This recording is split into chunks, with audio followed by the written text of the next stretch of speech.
But that was very interesting on Edgar Mitchell. Yeah. So I've been doing a bit of research into Edgar Mitchell, Apollo 14 astronaut, and it kind of struck me. I always recall listening to him and taking a bit more of an interest in him than maybe the other astronauts, particularly because he had supposedly an interest in ESP, telepathy. He spoke a lot about UFOs and Roswell and that kind of stuff. So he kind of stood out as more of a vocal astronaut, more so than many of the others. He was also, as well as on the same mission on Apollo 14, I think it was the other guy that had the golf stick, hit the golf ball, supposedly. Well, he actually had a javelin or a spear or something, and he threw his javelin or spear after the golf ball was thrown. But the interesting thing about that, if you watch the footage of Edgar Mitchell going down the corridor to the bus that takes him off to the Saturn V, he is left-handed. This is one of the observations I noticed. He's left-handed, so he's holding his little carry case with his oxygen or whatever it may be in there with his left hand. And then you see him in later interviews. He always seems to be pointing. I mean, when he's having an argument with Bart Sabrell in his own home, he's pointing the way to the door, get out of my house, with his left hand. Right. So that when you see the footage of him on the moon, alleged moon, throwing the spear, he is also a left-handed astronaut. If you notice, that astronaut, whoever it may be, also appears to be left-handed. So it's just little observations I've noticed about that.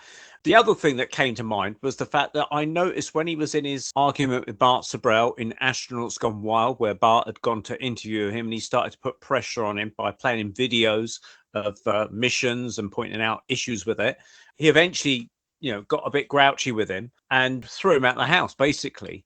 But I noticed that a lot of the times in that interview, he was coughing a lot. And I kind of thought that's interesting that he's coughing a lot. It's almost like a nervous cough.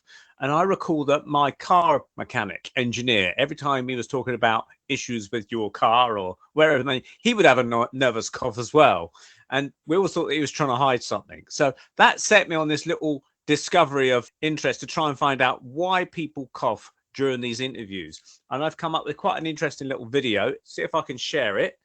Apollo 14 astronaut Dr. Edgar Mitchell has a cough, which is more apparent in interviews when he talks about his mission to the moon. However, in this clip, he's talking about Roswell and UFOs, so not focusing on his alleged mission, meaning he is not so deceptive. And I've actually marked out the points, not all of them, but most of them, where you hear coughs. Now, in this one, he won't cough so much. Thank you very much for being here. My story with regard to the disclosure process is very simple. I grew up in Roswell, New Mexico, the site of the first UFO crash, the alleged UFO crash. And my story is as a result of growing up there. I was a senior in high school, just going into my senior year in 1947, when on one day the Roswell Record announced that an alien craft had crashed, and the next day changed that story and said no, the Air Force said that was a weather balloon. And since I was on my way to college and more interested in those things, I didn't pay much attention to it at that point in time.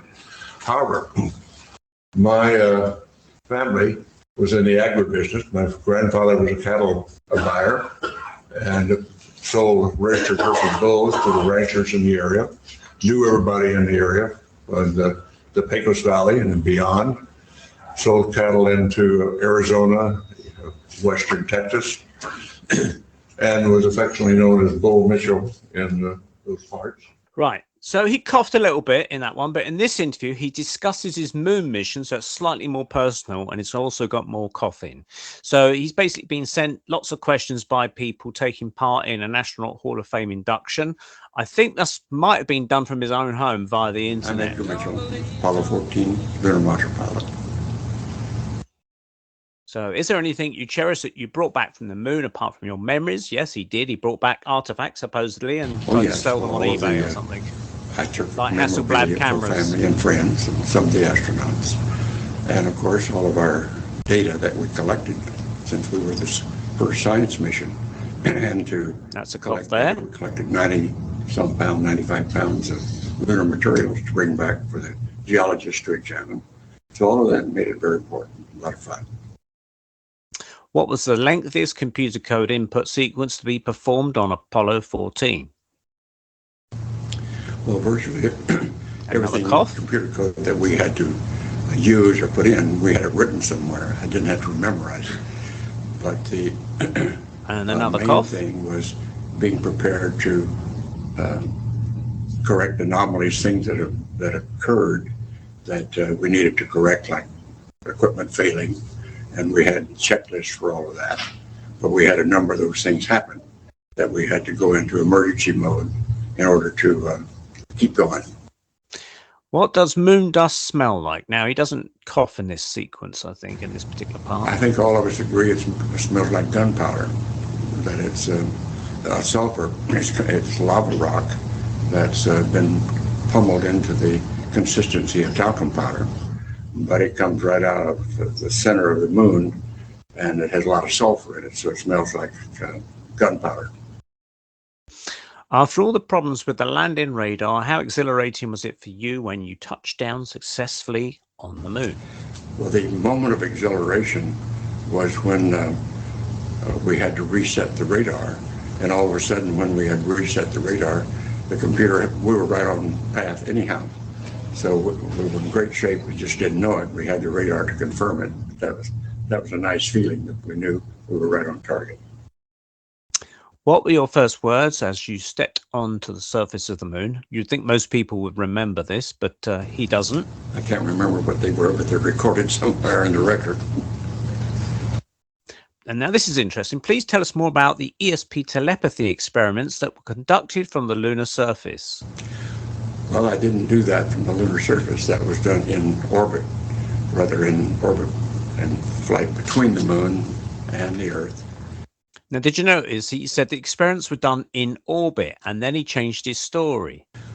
Well, I didn't do that from the lunar surface. That was done in orbit, rather in orbit and flight between the moon and the Earth. And it was conducted exactly the same as had been done in laboratories, in several parapsychology laboratories over the years, exactly the same protocol. And I simply used their protocol that had been done before. I had a knee pad with columns on it where I could randomize the numbers and the symbols, the so-called Zener symbols, and orient them randomly and think about them for 15 seconds, and then take them back and let the people who were on the ground receiving it see it wasn't on the moon, it was in flight. And let the people on the ground that were receiving it at stated times, they sent me their answers. And I turned both my thoughts and my data and their answers over to the experts, Dr. J.B. Ryan and Dr. Carlos Osis in New York, both of whom worked in the laboratory of these things continuously.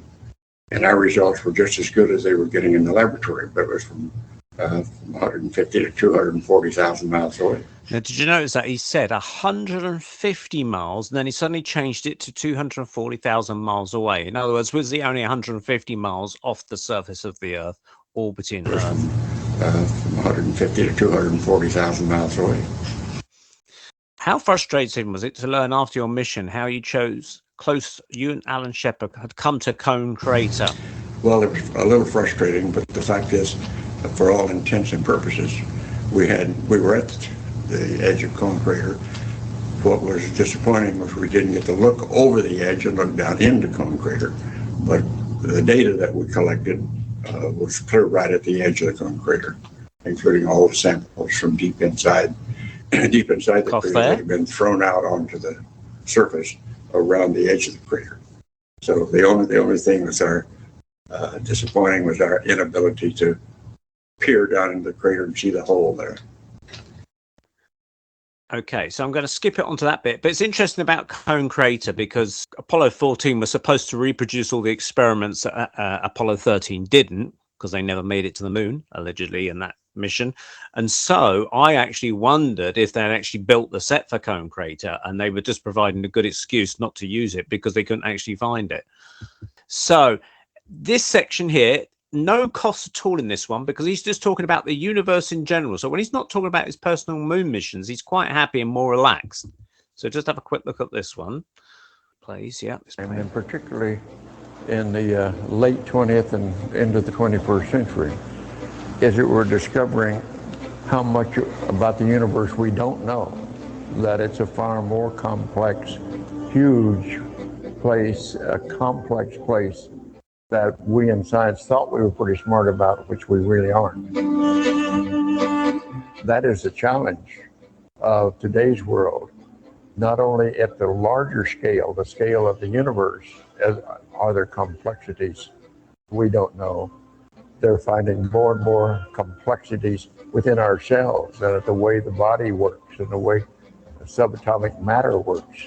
So there's no cost at all in that section where he's talking about the wonders of the universe. And now I'm going to get to another section where he's talking about his experiences in the Korean War, where he's being awarded something for his involvement in the Korean War. And again, because he's just talking in the Korean War, he's not actually talking about moon missions as such. So again, it's just literally... I really wasn't planning to go into the Korean War. I was about to be drafted. And I preferred to choose my branch of service. And I chose the Navy, and I chose flight because I've been flying since I was 13 years old. I already had a pilot's license. So it seemed the right thing to do, and it worked out fine. However, the Korean War ended while I was in the Pacific, but I had already been designated to come back to test pilot school and to become a test pilot, which I did. And about that time is when Sputnik went up. Actually, far more interviews. And I said, well, that sounds like a nice thing to do. Right. So as I get past this is another section where he's talking about moon missions. And I think he's filmed in his own home. But this is where he gets more coughing involved. Going through your mind when you... Well, I was in mission control. He's talking about other people on the moon. So he's not going to have cough at this a point, job but he in mission coughs when he has to control talk at that about his point. own We were mission. Already preparing for our mission. But mission control, watching the excitement going on. And Charlie Duke was Capcom during that point. And Bruce McCandless was surface Capcom. So getting to watch their activity and get out, landing, they'd get out on the surface and do their job and then get back in. And when they hit the surface and made a clean landing. Yeah. And well, that was the first. That was the first big So thing. he's just talking about their great. missions. But as we go on a bit, he starts to talk But about his missions. the fact of landing, and There's we a cough. called expanded the envelope. You go a little bit further and do a little bit more. So I was back up on Apollo 10, which was dress rehearsal Cough again. for the lunar landing. And then the drill was that once you served as backup, 3 flights later, you were scheduled for a prime flight, prime crew. So Apollo 10 meant I should be on Apollo 13, which we were assigned to Apollo 13. But Gordon Cooper was with me as commander on Apollo 10 backup, and he retired. So Alan Shepard was coming on the crew as the commander for Apollo 13, but he had been grounded with Meniere's syndrome, an inner ear problem for a while, but had that fixed. And was assigned to Apollo 13 by headquarters in Houston, but headquarters in Washington overruled and said, Alan, you haven't been training, so why don't we shift crews? You take 14, Jim Lovell and his crew take 13 to give a little more training time to you. We didn't want to do that, but we did it. The boss said so. But so as it turns out, they got a bad machine. We got a good machine. And so the sequence of events, Apollo 10 was dress rehearsal. Apollo 11 made the landing to show we could do it, grab a handful of samples. Apollo 12 was to land and show we could land precisely where we wanted to. They landed near a surveyor spacecraft, earlier craft. Then Apollo 13, which we took over their mission as 14, the job was to begin science on the moon. So we had the first wheeled vehicle, which was a little golf cart-like device we pulled, carried our equipment, and had the longest on-foot traverse on the moon. And then the guys after us had longer stays, but they had a little lunar rover to get around in. So What was it like stepping foot on the moon? well, that was a wonderful part, was just See, he's what been more asked a than an real explorer personal was. question, and he coughs. But to go to a place where humans have never been, look around, take pictures, grab samples, do what you're supposed to do, and come back and tell the people. And that's what we did. And what was it like? I mean, describe the atmosphere. Was it quiet, deathly quiet? Well, again? of course, it's deathly quiet because there is no atmosphere. There's no sound that can be transmitted through the atmosphere. And Was it eerie? Real Was big it- cough now. What was going through? I mean, as you Well, woke up the first time. you have to recognize we were scheduled at about 120% of human capacity So in case something broke. Well, and let's put it in this case of what's the nearest thing on Earth, and that would be a desert, the sand dunes. The undulations of the craters are very much like sand dunes, but it's a gray, cough? depending upon what angle you're looking. Cross sun, it'll look tan or brown. Up, down sun, it's gray. And that's because... see that nose rub? Mitchell rubbed his nose. People often rub their noses during conversations. It's a form of deception or considered a form of lying, trying and to that's hide the because, truth. on the front side where we landed, the surface is And a cough mostly there. volcanic rock that's come out of the inside of the moon and flowed in basalt, 25. lava But flows. move on from that bit. Life support system on your back that if you lean too far back, you're likely to fall over. So learning to navigate and walk and get your balance is the first thing you do. And then you can set out to do your assigned tasks. And the first task in this case was to set up the flag, take pictures setting up the flag, and getting all the equipment out. How cool was the flag? Huh? How cool was it doing that? Oh, that was fun. Found a little spot out in front of the spacecraft, and it was in two sections. Another cough. Drove the bottom section in, then you could put the flag into it. Now listen to what And he of course, says. it had a because about there's the no waving air on flag. the moon to wave the flag. It has a aluminum rod in to hold it out straight, so it looks like it's waving in the wind. Oh, how very sweet. You could see it. So that was the first step we all did. Then you went ahead and our next.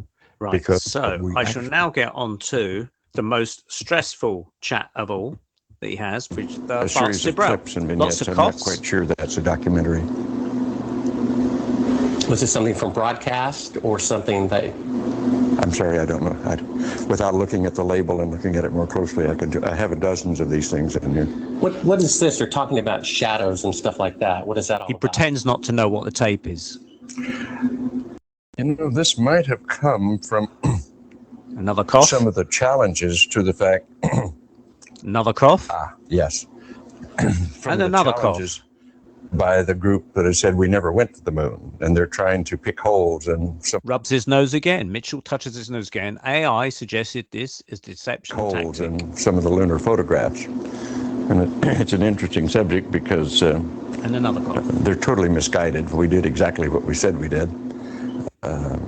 And they can try to pick holes in the photography all they want to, but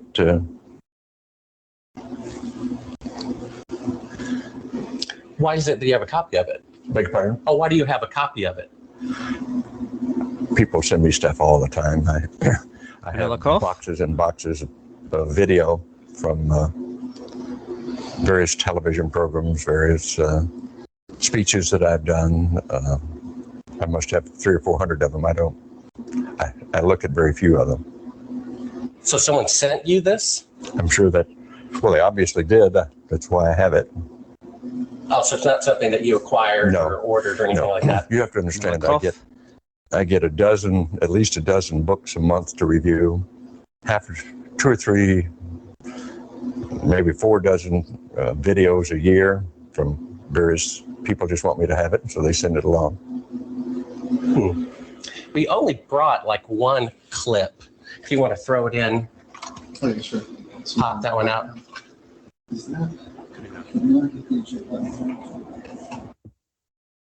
I guess see, is that it's the from moon or Earth? approaching. It's from approaching the moon, looking back at the Earth. Mm-hmm. Now, I've seen this on a couple of flights. Was this something that you got, although this is from Apollo 11, did you shoot a shot of the Earth like this? Mm-hmm. So you had a TV camera in the spacecraft. That's correct. And this is, I guess, the Earth zoomed in at a distance. Yep. I Seems think to it be. shot a little bit halfway to the moon. Mm-hmm. Now it's kind of, now I guess the cloud cover looks. That's what you're looking right. at. Now what is that right there? What is that? There's like an arm. It looks like hair on an arm getting in front of the window. Maybe somebody got their Cough. arm in front And of I again? thought that was the arm of God moving Right. across the Earth. I couldn't quite figure I that out. suspect that was the edge of the window, more than likely, that they were shooting at.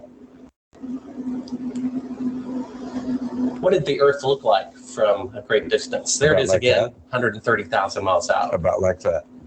So it's pretty small at the distance of the moon. Cough. Yes, but I think the better images are the Hasselblad. There we go. We asked 6 other astronauts to swear on the Bible, and they Rubs his nose again. Yeah, there we go. So that's quite an interesting little piece of analysis there, which I thought kind of gave a general approach of what Mitchell was like. I mean, people say you have to start from a base position, and I think one of the base positions of his behavior was when he was talking about the universe in general. He was so much more relaxed in that because he wasn't talking about his personal experiences. So also another point I would like to mention before I forget is that, to my knowledge, there is no footage taken inside the lunar module on the surface of the moon showing the effects of gravity inside the lunar module. There is Hasselblad photographs taken inside after a moonwalk with dust on them and things, but there's no actual footage inside the lunar module, which I thought would have been a really interesting thing to gather. If the idea is that they're going to have moon bases or something on the moon at some point, that you'd want to see how lunar gravity is affecting things inside a construction of some sort, and they never showed you any footage inside of that. But anyway, the main thrust of my talk was Edgar Mitchell, the coffin astronaut. You can see his manner certainly changes when he's talking about different subjects, and there's too many examples there for that just to be a coincidence. You couldn't say, well, he just had he happened to have a bit of a cough one day and he didn't have one the other. It's clear with certain subjects come up, he starts to behave in a different way. Yeah. It's a pity Bart's not here today, actually, because he was actually in that final clip with Edgar when Edgar says to his dad, let's call the CIA and have him waxed. And of course Bart makes a joke about this at the end of his video, and well, they actually do catch him and they wax his leg. But I mean, well, firstly, what the hell does Edgar Mitchell have to do with the CIA? Is he involved? How would he have any contact with anyone at the CIA? And what does wax mean? I don't know what wax actually means in that situation. I know whack in the mafia means wet work, doesn't it? It means assassinations. Yeah, you could see his manner. He's not a very good actor. In fact, none of them are particularly, are they? They were selected probably for their. Well, it was interesting how Darren Van Schaik makes these videos on people that are liars, and he goes through all the same thing. The coughs, the hiccups, the nose touching, the looking to the right, then looking to the left, and every time he nails it, I'll go, that's interesting. Well, there was another woman, a CIA operative. Well, she used to be, and that was her speciality, was calling out liars. She said the exact same thing. The two things that really rub her the biggest, the nose touching and looking to the left or looking to the right when they're doing it. Look at Mitchell. You notice he's always his head's going to his right. This is what I've been noticing what those two have been saying. Van Schaik and that woman from the CIA. Interesting. If you watch Neil deGrasse Tyson, when he's coming up with an exaggeration, he always looks up. When he comes up with the ideas, like looking up to grab something, and then when he's speaking, he looks down. So on the 22nd of January, like they launched on the 31st of January was the physical launch, but the full simulated launch was performed on the 22nd. On the 20th, they already did the full simulation of the re-entry in the schedule there, and it's all there. Those are full dress simulations. And you see on the 7th, full orbital geology, LAM check. Simulation for EVA-1 was done on Friday the 8th. It's all there. They recorded all of it before Yeah. the rocket physically launched, and it's right in there. Now, if you look at the fact that 3 people went to the moon, and for the entire length of time, they were on the lunar surface, they never talked to the guy in the command service module once. I just looked up the time. Basically, they orbited, the CSM so-called orbited 34 times in 2.8 days. So it's very, very close to the other orbits of them. So it's just under 2 hours per orbit, which gives them about 40 minutes of time for each orbit that they can communicate with them. So they did at least 12 orbits while they're on the lunar surface. Well, actually more than that. So you got, 400 or 500 minutes of transcript where they should have been communicating with Rosa on Apollo 14 during that time period. And that is consistent with 11 to 17. There's no communication with anybody in the CSM. And why is that? Well, they didn't need them on the set. They were so focused trying to give you a view of what the lunar surface could look like. They only needed those actors involved there. They completely forgot about that guy out there. Yeah. And that's absolutely impossible. I mean, wouldn't the guy out there, he'd be going, hey, what's going on down there? Yeah. Yeah. They would need to continuously check the communications because, of course, when they were launching back up to rendezvous with the CSM in space, they would need to communicate with him because he's piloting the CSM and they're piloting the LEM ascent stage. They have to communicate. They have organize to the docking. The coordinates have to be there. It has to be confirmed with Houston. It has to be everything. There has to be a countdown for them to take off from the lunar surface. Not just put a tape in, off we go into the wild blue yonder. But when you start looking at that and you realize that if they were actually there, the intensity of being able to communicate with everybody, especially when one of them is separated from the other two, they're going to be looking, they're going to be watching their time when that next communication on that orbit's coming in. And if they don't hear from him, they'll be calling out to see if he's there. Because if he's not there, they're dead. Yeah. Yeah. The guy that's orbiting, how many times is he going to orbit before he tries to get back home? If he doesn't hear anything from them, he's got to assume they're dead. And if they're not coming back up on the expected time of launch, there's no sense him hanging around any longer. And they're fully restricted with consumables. He just can't hang around. But every 2 hours, you've got 40 minutes in there, and that is not recorded in the transcript. And don't forget, every second of the time is recorded in the transcript. So they can't add it in now. And they can't say, oh, well, it's all private communications, because that's impossible. They have to be communicating with these people. It's what you would expect if someone had told them in advance everything's going to be fine. There's no danger. Everything's going to be fine. There's no risk involved here. Which is what would happen if it was just a movie, like being performed on a set on Earth. They only needed the 2 guys on the set to perform that because the guy in the CSM is not involved in those dress rehearsals. And that's what I'm showing you there. And then, of course, I just grabbed a picture with a baseball in it. Well, the funny thing is all this junk should not be there. That's the way I look at it. It could be maybe Edgar Mitchell forgot it. I mean, they could have been out there playing with croquet or baseball, and Edgar Mitchell. Brought golf. If you were to show this picture to Edgar Mitchell, I wonder if he would start touching his nose and looking around left to right. It's interesting. I remember hearing a recording or something, someone talking about Edgar Mitchell, and he allegedly had trouble remembering his experiences on the moon. And he went back to some people that he knew as hypnotists, friends of his, to try and hypnotize him to say, please kind of take me back to how it was on the moon, because I've forgotten my experience of what it's like on the moon. And I thought that was a really odd thing to have done. Surely everyone would remember what it was like being on the moon. Why would you need a hypnotist to regress you? To regress you. To regress you. To regress you.